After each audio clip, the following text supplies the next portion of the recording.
दोस्तों, यदि आपके बच्चे को सर्दी खांसी है तो अपने बच्चे को स्टीम जरूर दें। लेकिन क्वेश्चन ये आता है कि स्टीम कैसे दें, इतना छोटा बच्चा है स्टीम कैसे लेगा। तो आप हमेशा ध्यान रखिए, आप मार्केट में जो स्टीमर आते हैं आप अपने बच्चे को गोदी में लेकर उस स्टीमर से दूर अपने बच्चे को गोदी में रखिए और वो जो भाप बनती है उसको अपने बच्चे को जरूर दिलाइए।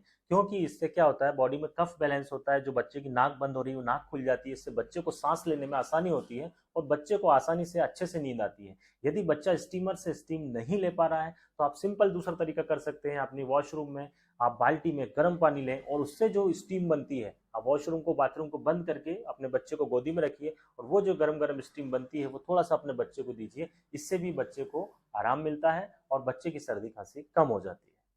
जय हिंद।